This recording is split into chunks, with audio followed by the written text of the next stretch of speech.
Good evening. Ira Epstein of Linn Associates with your financial market wrap-up, and this wrap-up is for Wednesday. We're after 7 p.m. now on the 21st of April, 2021. You know, today's one of those days where I know people need help with their trading. What do I mean by that?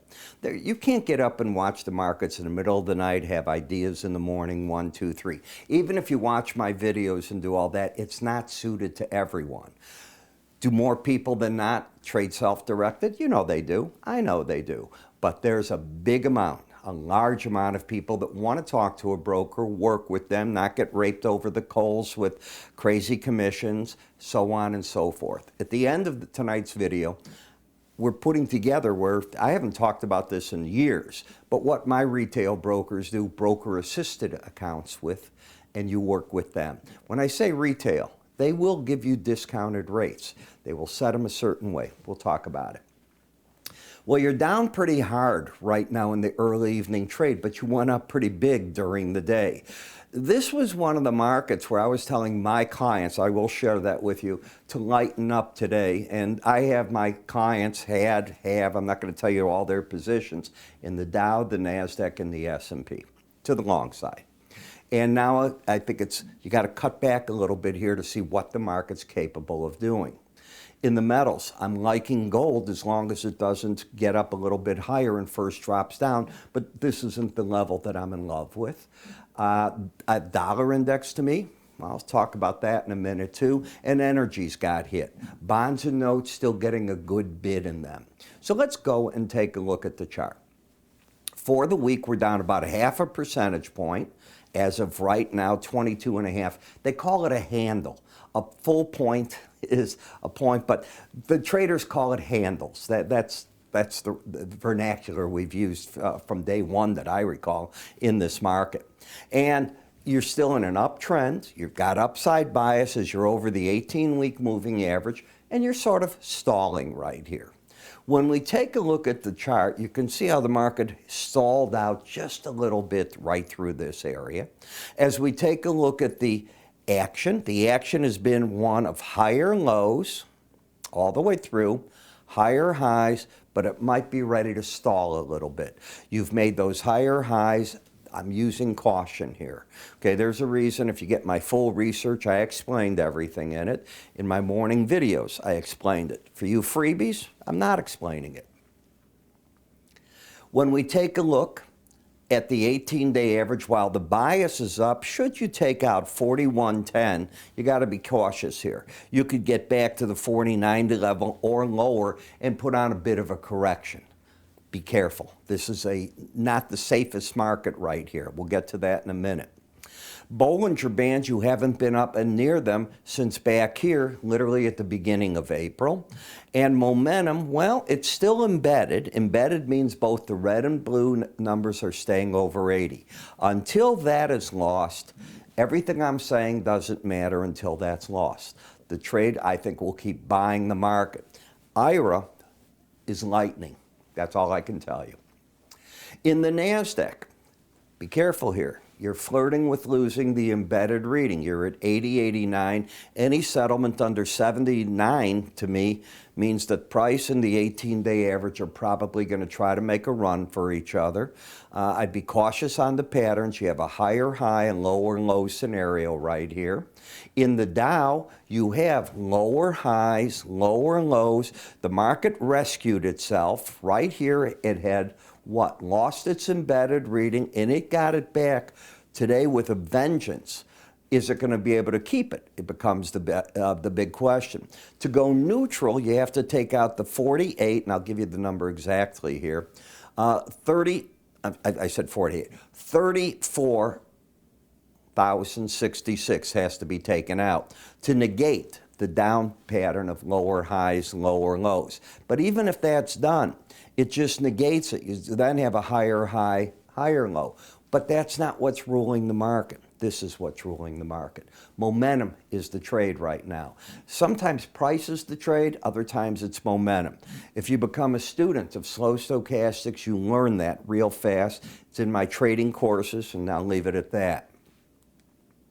In the Russell, you don't have anything going here. You've got a market that's got a lower low, a higher high, and it's stuck in a sideways action against the 18-day average, and momentum is flattened out. This is the lost child. It hasn't been able to do anything as the other markets went for their highs. In the VIX cash, you stopped at the 18-day average. Now, we knew that it had a lost embedded reading. You see that shows up right here. It got to the 18-day average instantly. Nothing I can do about that. But it was a sign that the market wanted to leave this area. And again, the pros that were selling puts down here did well. Market did rally back to the 18-day average, but took longer than it normally does.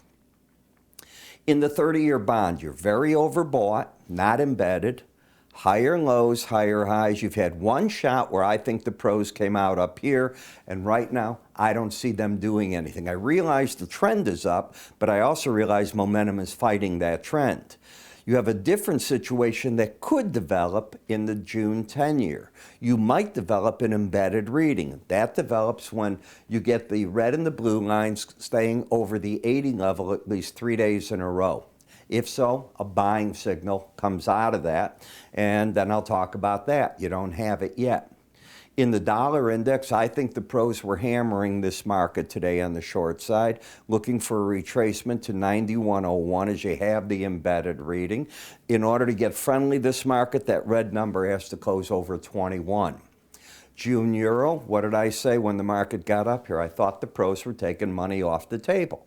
The first challenge generally of a combination of a green, which is the 100-day average in the Bollinger Band, is formidable resistance. It's not a trend changer. It's formidable resistance. And you can see what the market has done since then. As long as the momentum stays like this, the market, if it rallies, will keep fighting at that combination of numbers until it either takes off to the upside again, or it runs out of its momentum fighting that number. I don't know which it's going to do. British pound, well, I still say that when you hit that upper Bollinger Band level, that was the spot the pros came out of the market. You're overbought. I don't think they're even looking to come back in an overbought market. Bitcoin, what do you think the pros do on the first challenge of a lower Bollinger Band in an oversold market? Well, if they're short, that's where I think they're covering. Got it? The differential between the Brent and WTI keeps expanding out. So, which market's getting stronger than the other? WTI is losing to the Brent. And when we come to the Brent, even though it was down, and down sharply today, by the way, you were down nearly 2%, 125 points. I'm looking for the 18-day average to be the supporting part of the market. You've been overbought. You hit the upper Bollinger Band. I mean, it's classic what I teach in my charting course. This is not the spot to be long. Same thing here in WTI. Let's applaud it. The market got right down to that 18-day average. I was sitting here today looking at it going, this wasn't a difficult market to see what was going to happen. Gasoline's the same thing. I'm the biggest bull you've ever seen on gasoline for the summer driving. But you're not embedded. You're getting up to the Bollinger Band. Overbought as can be and not even trying to embed. You correct one of two ways. You either try to embed and it was not, or you correct down to get rid of it. That's what the market ended up doing. So you put it together, you're trying to come up to figure out where you go with all that, and that's where all this gets very, very interesting. Now, I had talked to you just a moment ago at the beginning of this about broker-assisted accounts. My brokers have been with me typically 30 years. Don't have a lot of young brokers that I've taken on. If anything, with the advent of so much self-directed trading, we've whittled down to the brokers that have been with me that long. They're there to discuss your trade ideas, and with that much experience, believe me, they know how to talk to you.